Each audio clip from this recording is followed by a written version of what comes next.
হচ্ছে ইংলিশের জন্য আছে মাস্টার বই, মাস্টার ইংলিশ। হ্যাঁ, মাস্টার ইংলিশটা এটা আপনার তো এটা বলার কিছু নাই, ওনাকে আমি গুরু মনে করি। বাংলাদেশে যত রেফারেন্স সহকারে বলেন ম্যাক্সিমাম রেফারেন্সটা উনিই মেনশন করেছেন। সো যত বইয়ের ভুল ম্যাক্সিমাম উনি করেছেন। সো মাস্টার ইংলিশ নিয়ে কারো কোনো কনফিউশন থাকার কথা না। নো ডাউট বেস্ট বই হচ্ছে ইংলিশের জন্য ইংলিশ মাস্টার বই। এখন কারো যদি ইংলিশের এত বাজে অবস্থা থাকে যে একদম বাচ্চাদের মতো যে কিছুই বোঝেন না, একটু টেকনিক দিয়ে পড়তে চান বা একটু কিছু ছন্দ থাকুক বা কিছু থাকুক, এরকম যদি হয় আপনি চাইলে কি করতে পারেন, ইংলিশ টিউটরটা পড়তে পারেন। হ্যাঁ, ইংলিশ টিউটর। আর আমি মনে করি যারা বিসিএস দিতে আসবেন, অনার্স শেষ করেছেন, তাদের ন্যূনতম বেসিকটা আছে, সুতরাং এটা অবশ্যই পড়বেন। মাস্টার ইংলিশটা পড়তে হলে প্রথমে একটু বিরক্ত আসে, একটু মোটা বই তো কেটে ছোট ছোট করে পড়বেন। ধরেন এরকম ছোট ছোট করে কেটে পড়বেন। আমি এভাবে পড়ি, যেমন প্রিপোজিশনেরটা একসাথে, অ্যানালজি একসাথে, বা ওয়ান ওয়ার্ড সাবস্টিটিউশন একসাথে, নাউন একসাথে, তারপর হচ্ছে আপনার মনে করেন অ্যাডজেক্টিভ, অ্যাডভার্ব একসাথে, এভাবে ভাগ করে পড়লে মনে হয় প্রথমে একটু বিরক্ত লাগলেও পরে সবচেয়ে বেশি পছন্দ, এটা পড়তে ভালো লাগে। সুতরাং ইংলিশ মাস্টার বইটা পড়বেন, ঠিক আছে।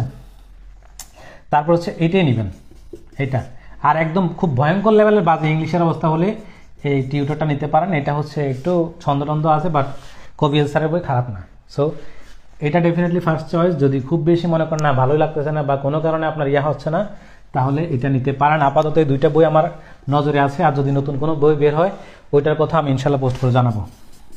তারপর হচ্ছে ইংলিশ লিটারেচারের জন্য, হ্যাঁ, ইংলিশ লিটারেচারের জন্য হচ্ছে আপনি আগে এটা ইংলিশ লিটারেচার,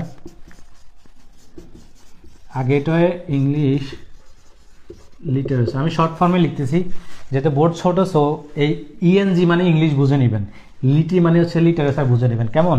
আবার এটা বলেন না যে স্যার এটা কেন সংক্ষেপে লিখছেন, এটা কেন ভাইয়া, তো দোষ ধরেন না। আমরা আপনাদের পরিবার, আমরা সংক্ষেপে লিখবো কারণ বোর্ড ছোট তো। আগে এটা ইংলিশ লিটারেচার, শামীম ভাইয়ের নিঃসন্দেহে বাজার ইংলিশ লিটারেচার সবচেয়ে বেস্ট বই এখনকার সময় এটা, ঠিক আছে। এটা বই আমি পড়েছি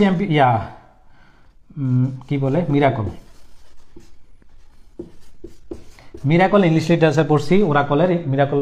আমি যখন ফার্স্ট এই বইটা পড়েছিলাম তখন সম্ভবত এই বইটা মার্কেটে আসছে কিনা শিওর না, নাকি প্রথম আসছিল তখন আমি এটা কিনেছি। তো মিরাকল বইটা খুব ভালো। আপনার হচ্ছে দুইটা বইয়ের আপনি রিভিউটা দেখে নেবেন আমার পেজে। আমি দুইটা বই নিয়ে রিভিউ করেছি, যার যত মার্ক দরকার বা যার যেটা পছন্দ সেটা নিতে পারেন ডেফিনেটলি। আগে একটু ইংলিশ লিটারেচার শামীম ভাইয়ের বইটাও বেস্ট, আবার এই ওরাকলের মিরাকল বইটাও খারাপ না, খুব ভালো। সো এই দুইটার মধ্যে এটা বেস্ট। এর মধ্যে আপনি যেটা নিতে চান, আমি এটা পড়েছি যেহেতু প্রথম পড়ছি, মার্কিং করা, দাগানো, সাজেশন করা সব এটা থেকে, সুতরাং দুইটা কোনোটাই খারাপ না। আমি এই জন্য এটা পড়েছি, এই জন্য এটার পিডিএফ আমি দেখেছি, একটু পড়ছি যেখানে দরকার। সো এইসব করে আমি এটা রিভিউ করলাম। চাইলে এটাও নিতে পারেন অথবা এটাও নিতে পারেন। তো এখন যদি নেন, একটু ডিটেলস পড়তে চাইলে এটা, একটু সংক্ষেপ পড়তে চাইলে এটা, ওকে, ইংলিশ লিটারেচার। তারপর